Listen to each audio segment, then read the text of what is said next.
Hello दोस्तों, welcome to doubt solve study. आज के इस वीडियो में हम डिस्कस करने वाले हैं बैक्टीरिया के बारे में। बैक्टीरिया से रिलेटेड आपके जितने भी डाउट्स हैं सब क्लियर होने वाले हैं। तो बिना टाइम वेस्ट के दोस्तों वीडियो को करते हैं स्टार्ट।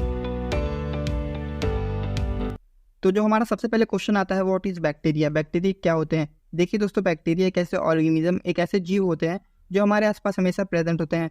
चाहे हम बात करें वाटर की, सॉइल की या एयर की, बैक्टीरिया हर जगह मौजूद होते हैं। इनफैक्ट कुछ बैक्टीरिया हमारे शरीर, हमारे बॉडी के अंदर भी प्रेजेंट होते हैं।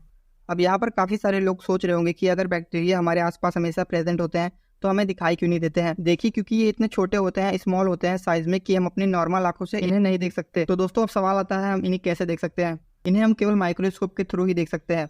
इसलिए बैक्टीरिया को माइक्रोस्कोपिक ऑर्गेनिज्म भी कहा जाता है। माइक्रोस्कोपिक कहने का मतलब है ऐसे ऑर्गेनिज्म, ऐसे जीव जो बिना माइक्रोस्कोप के नहीं देखे जा सकते।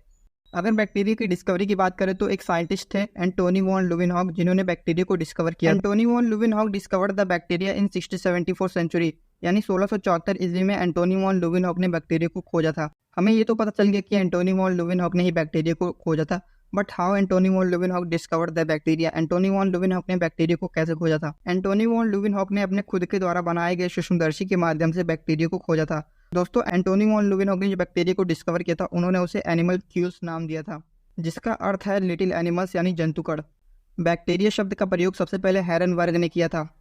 अब हम बात करेंगे स्टडी ऑफ बैक्टीरिया को क्या कहते हैं। देखिए दोस्तों, किसी भी चीज़ की स्टडी को एक नाम दिया गया है। जैसे प्लांट्स की स्टडी को बॉटनी कहते हैं, एनिमल्स की स्टडी को जूलॉजी कहते हैं, जिसके अंतर्गत हम डिफरेंट एनिमल्स की स्टडी करते हैं। ठीक उसी प्रकार बैक्टीरिया की स्टडी को हम बैक्टीरियोलॉजी कहते हैं, जिसके अंतर्गत बैक्टीरिया से रिलेटेड जितनी भी चीज़ें आती हैं उन सब की स्टडी करते हैं। तो दोस्तों नेक्स्ट हम बात करेंगे स्ट्रक्चर ऑफ बैक्टीरिया के बारे में। बैक्टीरिया के स्ट्रक्चर को हम दो तरह से डिस्क्राइब करेंगे। सबसे पहले बैक्टीरिया की एक्सटर्नल पार्ट्स, यानी पहले बैक्टीरिया के ऊपरी भाग को देखेंगे, फिर उसके बाद बैक्टीरिया के इंटरनल पार्ट्स, आंतरिक भाग को देखेंगे। तो दोस्तों एक्सटर्नल पार्ट्स में हमारे आते हैं सेल वॉल, कैप्सूल, फ्लैजिला, पिलाई या फिम्बरी। वहीं अगर इंटरनल पार्ट्स की बात करें तो इंटरनल पार्ट्स में हमारे आते हैं cytoplasm, nucleoid, ribosomes and plasmid, mesosomes also. तो चलिए सबसे पहले हम एक्सटर्नल पार्ट्स को डिस्क्राइब करते हैं।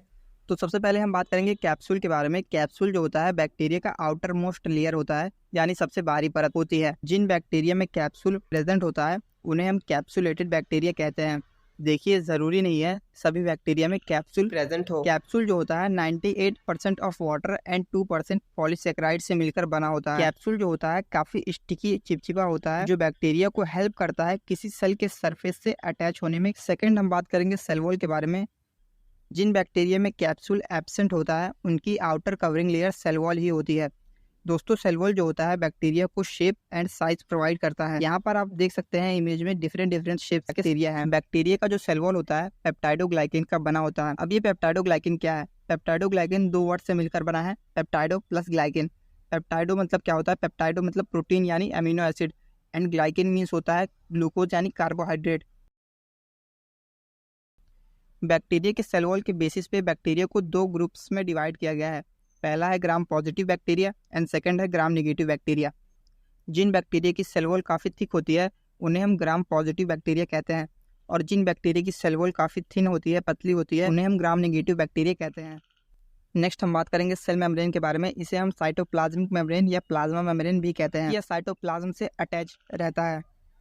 सेल मेम्ब्रेन सबसे इनर लेयर होती है, यह लगभग 80 nm थिक होती है। सेल मेम्ब्रेन जो होता है ये फॉस्फोलिपिड एंड प्रोटीन का बना होता है। दोस्तों नेक्स्ट हम बात करेंगे फ्लैजिला के बारे में। दोस्तों कुछ बैक्टीरिया में फ्लैजिला प्रेजेंट होते हैं, कुछ में नहीं होते हैं। फ्लैजिला 3 पार्ट से मिलकर बने होता है, basal body, hook and flagellum.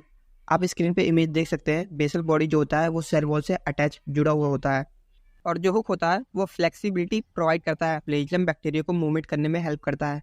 दोस्तों फ्लैजिला के बेसिस पे बैक्टीरिया को 5 कैटेगरीज में डिवाइड किया गया है।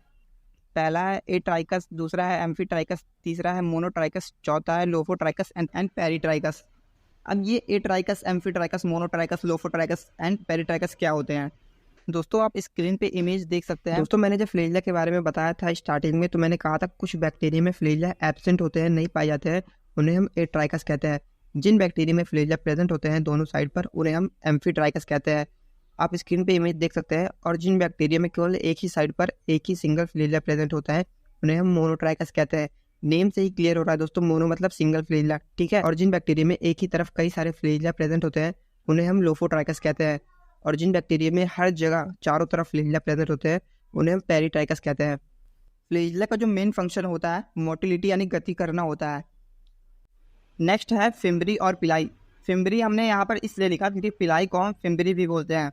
ये एक हेयर लाइक स्ट्रक्चर होता है जो कि फिलिन प्रोटीन का बना होता है। ये फ्लैजिला से थोड़ा थिन पतला होता है और छोटा होता है। पिलाई जो है 2 टाइप्स के होते हैं, पहला नॉन सेक्स पिलाई एंड दूसरा सेक्स पिलाई।